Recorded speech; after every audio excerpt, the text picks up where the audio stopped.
अस्सलाम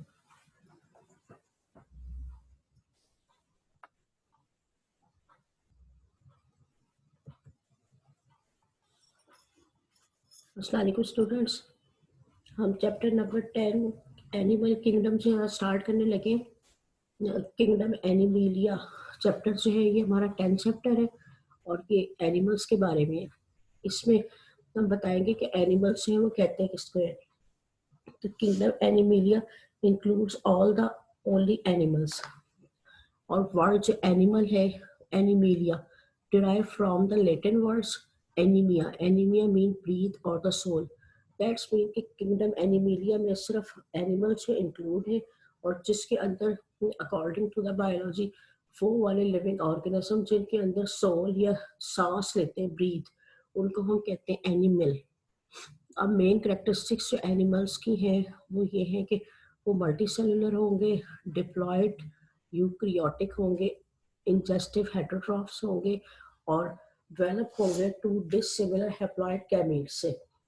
that's mean कि दो जो है वो डिफरेंट टाइप के गैमीट्स होंगे लेकिन वो गैमीट्स हैप्लॉइड होंगे, लार्ज एग होगा और स्मॉलर स्पर्म होंगे। दैट्स मीन कि एग sperm से fertilized होगा और then they are also formed diploid zygote. These are the main characteristics of the animal kingdom. Next जो है वो फिर हम बताएंगे कि स्टार्टिंग में जो है वो किंगडम एनिमेलिया में को दो जो है किंगडम में रखा गया, प्रोटोजोआ और मेटाजोआ। प्रोटोजोआ में यूनिसेलुलर एनिमल्स आते हैं और मेटाजोआ में जो है वो मल्टी सेलुलर एनिमल्स पे डिपेंड करते हैं। लेकिन आजकल जो है वो हमारी 5 किंगडम क्लासिफिकेशन को हम जो है वो लेके चलते हैं। तो 5 किंगडम क्लासिफिकेशन रॉबर्ट विटिकर ने प्रपोज की थी और according to the Robert Whittaker kingdom Animalia consist of all the multicellular animals. अब हम देखते हैं कि मल्टी सेलुलर एनिमल्स जो हैं उनके एंसेस्टर कौन है। तो मल्टी सेलुलर एनिमल्स के एंसेस्टर जो है वो किंगडम प्रोटिस्टा है। That's mean according to the Robert Whittaker 5 kingdom classification, there are the 5 kingdoms and kingdom Protista are the ancestors of the kingdom Animalia. अब अगर हम किंगडम प्रोटेस्टा को जो है वो को देखते हैं तो किंगडम प्रोटेस्टा जो है सबसे पहले 2 सब किंगडम पे डिवाइड होगा, पैराजोआ और Eumetazoa. And then Parazoa there also consist of only porifera organism. Eumetazoa को हम फिर सिमेट्रिकली डिवाइड करते हैं दो में, रेडिएटा और बाइलेट्रिया। रेडिएटा में निटेरियंस आते हैं और बाइलेट्रिया को फिर हम आगे 3 जो है वो क्लासिफाई करते हैं कैटेगरीज पे depending upon the coelom. Coelom पे जब डिपेंड करते हुए 3 डिफरेंट कैटेगरीज पे डिवाइड करते हैं हम, एसेलोमेट, सूडोसेलोमेट और सेलोमेट। एसेलोमेट में प्लेटिहेल्मिन्थेस आते हैं, सूडोसेलोमेट्स में एस्केल्मिन्थेस और नीमाटोड्स आते हैं और सेलोमेट्स को फिर आगे हम 2 कैटेगरी में डिवाइड करते हैं, प्रोटियोस्टोम्स एंड ड्यूट्रोस्टोम्स। प्रोटियोस्टोम्स जो है वो अर्ली ऑर्गेनिजम्स हैं, इनके जो है वो फाइलम है वो मोलस्का है, एक आर्थ्रोपोडा है, एनालिडा है। और ड्यूट्रोस्टोम्स को फिर हम 3 जो है वो फाइलम में डिवाइड करते हैं, Echinodermata, Hemichordata and then chordates. ये तो थी बेसिक जो है क्लासिफिकेशन ऑफ किंगडम एनिमेलिया। अब हम आते हैं नेक्स्ट अपने टॉपिक की तरफ। जब हम एनिमल्स को डिवाइड करते हैं तो सबसे पहले हम देखते हैं उनकी सिमेट्री। सिमेट्री जो है वो किसको कहते हैं?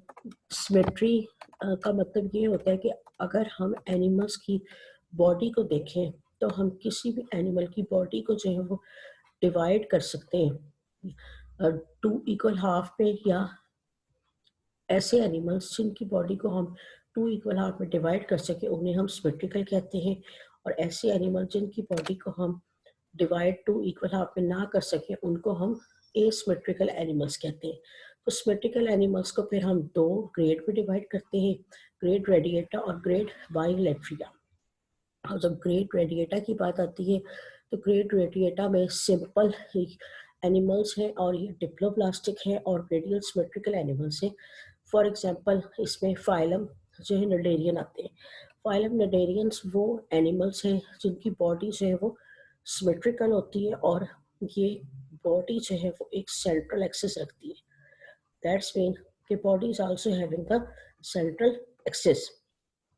जब हम इसकी बॉडी को डिवाइड करते हैं, देन कैसे डिवाइड करेंगे हम इसकी बॉडी को कि सेंट्रल एक्सिस से अगर वन प्लेन ऑफ लाइन गुजारे तो हम देखते हैं कि बॉडी जो है वो किसी भी प्लेन ऑफ लाइन से अगर हम इसकी बॉडी को डिवाइड करेंगे तो ये हर तरफ से इसकी बॉडी जो है इक्वल पार्ट्स में डिवाइड हो जाएगी. यानी अगर हम सेंट्रल एक्सिस से प्लेन ऑफ लाइन गुजारे डिवाइड करने के लिए बॉडी को, तो इसकी बॉडी जो है वो हर तरफ से इक्वल हाफ में डिवाइड होगी. ऐसे एनिमल्स को रेडिकल सिमेट्रिकल कहते हैं. फिर दूसरा आ गया ग्रेट बाइलेट्रिया. ग्रेट बाइलेट्रिया में वो एनिमल्स आते हैं जिनकी बॉडी जो है सिमेट्रिकल होती है, लेकिन इनकी बॉडी को हम अगर सेंट्रल से जो है वो हॉरिजॉन्टल तौर पर डिवाइड करेंगे तो इक्वल हाफ में डिवाइड नहीं होगी. और ऐसे एनिमल्स को हम जब डिवाइड करेंगे तो वर्टिकली सेंट्रल पार्ट से डिवाइड करेंगे तो ये टू इक्वल हाफ में डिवाइड होगी. और right image is equal two is a left half. Right side और लेफ्ट साइड इसकी अप्रॉक्सीमेटली सेम होगी. और ऐसे एनिमल्स में जो है वो दो एंड्स बनेंगे, anterior and and the posterior ends. Anterior ends पे हमेशा माउथ होगा, पोस्टीरियर एंड पे हमेशा एनस होगा. और इसी तरह से जो है इन एनिमल्स में जो फाइलम है वो Platyhelminthes, nematodes, annelid, Mollusca, arthropods, Echinodermata, hemichordates and chordates जो है वो आते हैं. फिर हम नेक्स्ट टॉपिक की तरफ आते हैं. नेक्स्ट टॉपिक में जो है वो हम देखते हैं कि जी हमारे जो है फिर से हम तमाम जो एनिमल्स हैं हमारे उनको हम डिवाइड करेंगे दो सीरीज में. यानी अब हम तमाम बाइलेटरल सिमेट्रिकल एनिमल्स को जो है वो दो कैटेगरीज में डिवाइड करेंगे. एक है जो है वो प्रोटियोस्टोम और दूसरे हैं ड्यूट्रोस्टोम. ये हमने क्लेवेज की बिना पर हमने एनिमल्स को दो कैटेगरीज में डिवाइड किया है. क्लेवेज का मतलब होता है कि किस तरह से हम एनिमल्स को डिवाइड करें. यानी जब स्पर्म जो है वो एग्स को फर्टिलाइज करता है और डिप्लॉयड जो है वो जाइगोट बनते हैं, तो उसके अंदर जब डिवीजन स्टार्ट होती है एम्ब्रियो के बनने से पहले, this division start cleavage.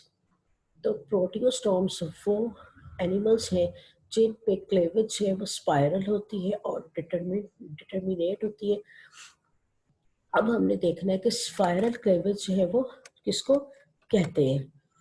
Spiral cleavage ऐसी क्लेवेज को कहते हैं जिसके अंदर जब एक सेल डिवाइड होता है तो दूसरा सेल कभी भी उसके ऊपर जो है वो नहीं बनता, बल्कि वो हमेशा जो है वो थोड़ा सा तिरछा बनता है.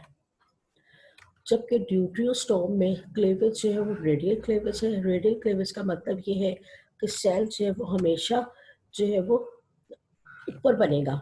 यानी सेल के जब डिवाइड होगा तो वो सेल के हमेशा ऊपर बनेगा. और जबकि जो स्पाइरल क्लेवेज है उसमें कभी भी जो है वो सेल ऊपर नहीं बनेगा बल्कि थोड़ा सा तिरछा बनेगा. यानी प्रोटियोस्टोम में क्लेवेज स्पाइरल होगी और ड्यूट्रोस्टोम में क्लेवेज जो हमेशा रेडियल होगी. फिर हम देखते हैं कि क्लेवेज जो है के अलावा प्रोटियोस्टोम में during the development mouth in animals में हमेशा ब्लास्टोपोर से बनता है या फिर इसके लिप ऑफ द ब्लास्टोपोर से बनता है. जबकि ड्यूट्रोस्टोम में एम्ब्रियोनिक डेवलपमेंट के दौरान माउथ हमेशा थोड़ा सा ब्लास्टोपोर के डिस्टेंस से बनता है और एनस जो है वो ब्लास्टोपोर से बनता है. ये दोनों में डिफरेंसेस आ गए. फिर आ गया सीलोम. तो सीलोम किसको कहते हैं. सीलोम बॉडी कैविटी को कहते हैं. बॉडी कैविटी जो है यानी सीलोम सीरीज प्रोटोस्टोमिया में हमेशा मीजोडर्म की स्प्लिटिंग से बनता है और इसको हम शाइजोसीलस भी कहते हैं. जबकि ड्यूट्रोस्टोम में सीलोम हमेशा कैसे बनता है, एक आउट पाउचिंग ऑफ आर्च एंटीरोन से या एंटीरोसीरस से. अब आर्क एंटीरोन क्या चीज़ है. इन एनिमल्स में जो ड्यूट्रोस्टोम्स हैं, जो एंडोडर्म है, एंडोडर्म यानी हमेशा जो लेयर्स हैं सेल की वो 3 होती हैं। एक्टोडर्म बाहर वाली को कहते हैं, मेसोडर्म सेंट्रल और अंदर वाली को एंडोडर्म कहते हैं। अंदर वाली लेयर ऑफ सेल एंडोडर्म को ही आर्क एंटीरोन या एंट्रोसीरस भी हम कहते हैं। उसी तरह से जो है उसमें से सीलोम की आउट पाउचिंग होती है और वहाँ से जो है सीलोम बनती है, जबकि जो प्रोटियोस्टोम है उसमें सीलोम जो है वो मेसोडर्म की स्प्लिटिंग से बनती है और उसको शाइजोसीलस कहते हैं।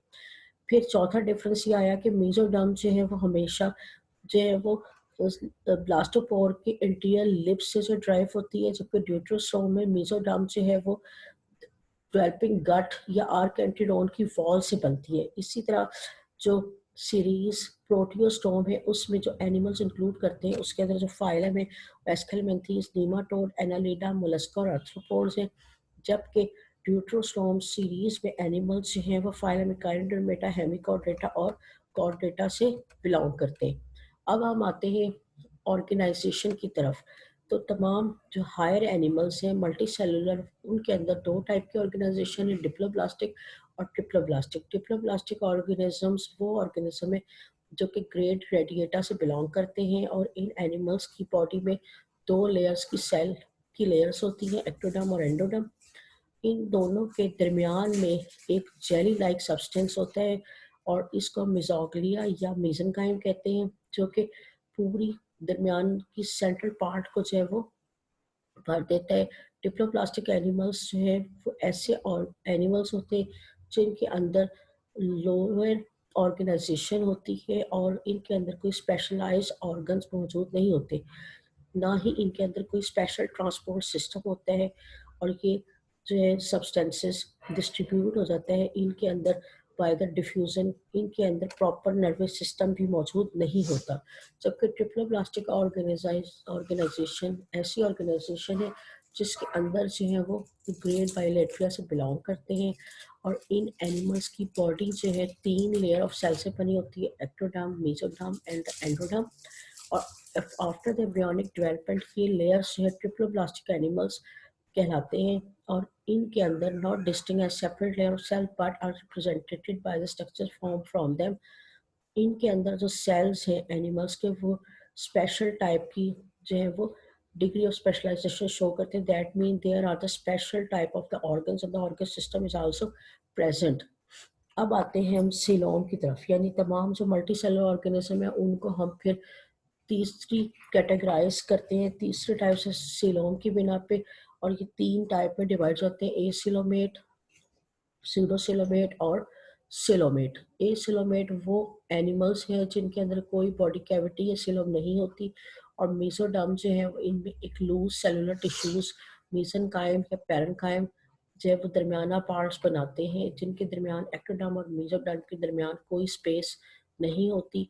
तमाम जो है वो पैकिंग मटेरियल मौजूद होते हैं और ये एनिमल्स को जो है सपोर्ट करते हैं। Such animals are called acoelomate. इनके अंदर गट जो है वो भी सैक टाइप गट जो है मौजूद होती है। सूडोसिलोम ऐसे एनिमल्स हैं जिसके अंदर एस्केलमेंथीज आते हैं और इनके अंदर बॉडी वॉल और डाइजेस्टिव ट्यूब जो सीडोसिलोम कहती है, यानी इनके अंदर सिलोम मौजूद होती है, लेकिन ये सिलोम जो है वो ट्रू सिलोम नहीं होती, क्योंकि इसके अंदर जो मेसोडर्म है वो आउटर कवरिंग एक्टोडर्म के साथ तो वो मौजूद होती है, लेकिन वो इंटरनल लेयर यानी एंडोडर्म के साथ उसकी कोई भी जो है वो कनेक्शन नहीं होता और इसके अंदर जो ब्लास्टोसील ऑफ एम्ब्रियो मौजूद होता है और साथ ही it is bound externally by the muscle, internally by the cuticle of the intestine, and the animals have the pseudocoelom are called pseudocoelomate. फिर आ जाती है सिलोमेट। सिलोम बॉडी कैविटी को कहते हैं। इसके अंदर जो है वो तीनों तरह की लेयर मौजूद होती है, एंडोडर्म, फिर मेसोडर्म एंड देन एक्टोडर्म। और जो मेसोडर्म है बाहर की लेयर एक्टोडर्म के साथ जो है वो कनेक्टेड होती है और इसी तरह इंटरनल जो लेयर है एंडोडर्म उसके साथ भी कनेक्टेड होती है और दरमियानी जगह को हम कहते हैं सिलोम या फिर ट्रू सिलोम और it is filled with the fluid called a coelomic fluid. ये एनिमल्स है वो ट्रू बॉडी कैविटी रखते हैं और इनके अंदर तमाम जो फाइलम है वो एनालीडा से लेकर कॉर्डेट तक रन करते हैं। इन ऑर्गेनिज्म में गट मौजूद होती है प्रॉपर, और इसी तरह प्रॉपर तमाम ऑर्गन सिस्टम यानी excretory system, circulatory, respiratory and reproductive system are also present there. अब हम आ जाते हैं फाइलम्स की तरफ। सबसे पहला जो हमारा फाइलम है, हम जब फाइलम की बात करते हैं तो लोअर ऑर्गेनिजम्स हम का फाइलम से स्टार्ट लेके और हम हायर की तरफ से रन करेंगे। सबसे पहले आएगा फाइलम पोरीफ्रा। फाइलम पोरीफ्रा जैसे कि नाम से जाहिर हो रहा है, ये वो वाले ऑर्गेनिजम्स हैं जिनके अंदर पोर्स मौजूद होते हैं बॉडी में। और जो वर्ड है पोरीफ्रांस, पोरस मीन पोर और फिरा मीन बियर, यानी पोर बियरिंग एनिमल्स हैं। इनको हम स्पॉन्जीज भी कहते हैं, और ये ज़्यादातर कैसे हैं, जो कि एक्वेटिक हैं। इन एनिमल्स की बॉडी जो है बहुत सारे सेलों से पर कंपोस्ट होती है। इसके अलावा अगर हम देखें तो जनरल करेक्टरिस्टिक्स में तो ये तमाम एनिमल्स जो हैं वो एक्वेटिक हैं, फ्रेश वाटर में भी रहते हैं और मैरीन में भी हैं, लेकिन प्रॉपर कोई टिश्यू या ऑर्गन सिस्टम मौजूद नहीं होता इनमें। इसके अलावा ये एनिमल्स जो हैं वो composed of the many cells, there is no proper tissue organization and have no organ system, और ये एसिमेट्रिकल है। That's mean there is lack of the symmetry. Lack of the symmetry का मतलब है कि इनकी बॉडी जो इरेगुलर शेप में है। अगर हम इनकी बॉडी को कट डाउन करें तो ये प्रॉपर इक्वल पार्ट्स में डिवाइड नहीं होती। इसके अलावा इन एनिमल्स में, स्पॉन्जीज में, बॉडी वॉल जो है वो एक आउटर लेयर से बनी होती है। उसके अलावा इनर लेयर, आउटर लेयर पिनाकोडर्म से बनी होती है, जो कि पिनाकोसाइट्स से बने हुए होते हैं। फिर इनर लेयर कोहोनोडर्म होती है, जो कि कॉलर फ्लैजिलेटेड सेल्स कोहोनोसाइट से बने होते हैं। और इन दोनों लेयर्स के दरमियान एक जेलेटिनियस मेसेनकाइम प्रेजेंट होती है, जो कि बहुत सारे एमिबॉइड सेल्स इसके अंदर मौजूद होते हैं, और स्पिक्यूल्स और स्पॉन्जन फाइबर से प्रेजेंट होती है। इनका साइज अगर हम देखें तो वो फ्यू मिलीमीटर से लेकर मोर देन 1 मीटर तक टॉल जो ये हो सकते हैं। इनकी बॉडी में जो है वो पोर्स होते हैं, और साथ ही जो पोर्स, पूरी बॉडी में पोर्स होते हैं, और वो वाले पोर्स जिससे कि पानी अंदर एंटर होते हैं उनको मॉस्टिया कहते हैं, और वो वाला पोर जिसके अंदर बॉडी से पानी बाहर निकलता है उनको मॉस्कुलम कहते हैं। इनके अंदर प्रॉपर ना तो कोई रेस्पिरेटरी सिस्टम होता है और ना ही कोई सर्कुलेटरी और सिस्टम इसमें प्रेजेंट होता है। इसके अलावा अगर हम इनकी न्यूट्रिशन को देखें तो ये वाले जो एनिमल्स हैं ये सिसाइल हैं, और इसी तरह से इनकी फूड जो है वो डिपेंड करती है जो पानी इनके अंदर आता है उनसे। और ये ज़्यादातर स्मॉल जूप्लैंक्टन प्लांट्स, फाइटोप्लैंक्टन्स पे डिपेंड करते हैं। और 80% इनकी फूड जो है वो डेब्रिस ऑर्गेनिक पार्टिकल्स पे डिपेंड करती है। और जब फूड एंटर हो जाती है स्पोंगोसील में through the ostia, food ingested by the collar flagellated cells choanocytes, फिर उसके बाद वेस्ट मटेरियल जो है वो ऑस्कुलम से बॉडी के बाहर से है वो बाहर एक्सक्रीट हो जाता है। फिर ये एनिमल सिसाइल है, that's mean they can't move, but इनके लार्वी जो है वो मूव कर सकते हैं। नर्वस सिस्टम प्रॉपर इनके अंदर मौजूद होता है। No definite nervous system present, but sensor neurosensory cells are present.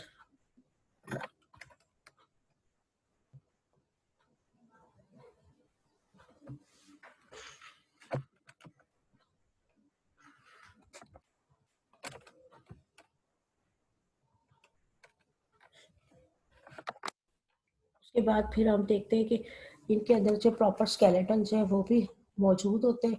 Skeleton जो है वो needle shape structure spicules present हैं, और वो जो कि कैल्शियम कार्बोनेट या फिर कैल्शियम या सिलिकॉन का बना होता है। ये बॉडी जो है वो स्पॉन्ज बहुत स्केलेटन जो है वो स्पॉन्जन फाइबर्स मौजूद होती है। इसके अलावा इनके अंदर रिप्रोडक्शन अगर देखें तो दोनों तरह की मौजूद है, सेक्शुअल और ए सेक्शुअल रिप्रोडक्शन। ए सेक्शुअल रिप्रोडक्शन जो है वो बडिंग के ज़रिए होता है, और ग्यूम्यूल्स के ज़रिए, इंटरनल पर्स को हम ग्यूम्यूल्स कहते हैं। इसके अलावा सेक्शुअल रिप्रोडक्शन भी जो है प्रॉपर इनके अंदर सेक्शुअल रिप्रोडक्शन होती है, और दोनों सेक्सेस एक ही स्पॉन्जीज के अंदर प्रेजेंट होती है। और ऐसी स्पॉन्जीज जिनके अंदर दोनों सेक्स मौजूद हो हम उन्हें हर्माफ्रोडाइट कहते हैं। ज़्यादातर प्रोटेंडर्स होती है। प्रोटेंडर्स का मतलब कि मेल सेक्स ऑर्गन पहले वेल डेवलप हो जाते हैं, बाद में फीमेल। इसके बाद इसी तरह जो है कुछ स्पॉन्जीज के अंदर सेक्सेस सेपरेट होती हैं, स्पर्म से पानी के अंदर रिलीज होते हैं, जो कि क्या करते हैं, जाके एमिबॉयड सेल्स होते हैं जो कि एग्स को फर्टिलाइज कर देते हैं। फर्टिलाइजेशन हमेशा इंटरनल होगी, यानी मीजनकाइम में होगी और जाइगोट बनेगा। जाइगोट की डेवलपमेंट जो है वो ब्लास्टूला स्टेज पे भी आती है और लार्वा स्टेज भी इसके अंदर प्रेजेंट जो है वो है। फिर हम इसकी डिफरेंट जो एग्जांपल्स की तरफ आते हैं। सबसे पहले है साइकॉन, ये एक टिपिकल मैरीन स्पॉन्ज है। फिर ल्यूकोसोनिया है, ये स्पॉन्ज है वो ऐसी है जो कि करेक्ट इरेक्ट व्यूल्स के ऊपर कनेक्टेड होती है। फिर यूप्लेक्टेरिया है जो कि ब्यूटीफुल और डेलिकेट स्पॉन्ज है जो कि ग्लासी फ्रेमवर्क रखती है और इसको हम वेनस फ्लावर बास्केट भी कहते हैं। फिर स्पोंगोसील है, एक फ्रेश वाटर स्पॉन्ज है। अब हम देखते हैं कि इस इम्पोर्टेंस ऑफ द स्पॉन्जीज, ये बहुत इंपॉर्टेंट शॉर्ट क्वेश्चन है। ये अक्सर जो है वो बोर्ड में भी आ जाता है। इसकी इम्पोर्टेंस क्या है कि वॉशिंग और बाथिंग पहले जो है, मतलब जो स्पॉन्जीज के स्केलेटन है, पहले ज़माने में लोग इसको अपनी वॉशिंग और बाथिंग के लिए इस्तेमाल किया करते थे। इसी तरह फिर कुछ आर्टिफिशियल स्पॉन्ज जो है बनाना शुरू की। सिंथेटिक स्पॉन्ज मटेरियल्स को नेचुरल स्पॉन्ज की वजह से जो बहुत ज़्यादा की डिमांड बढ़ने लग गई। फिर क्योंकि लोग उस ज़माने में लोग जिसको नहाने और धोने के लिए इस्तेमाल किया करते थे। इसी तरह फिर कुछ जो है बेस्ट कमर्शियल स्पॉन्ज जो है वो मेडिटेरियन सी में मौजूद थी, वहाँ से वो लिया करते थे। और फिर because the sponge also having the pores, so they having the capacity to absorb the water, so they are also used in the surgical operations for absorbing the fluids and the bloods, and they are also used for the sound absorption in the buildings.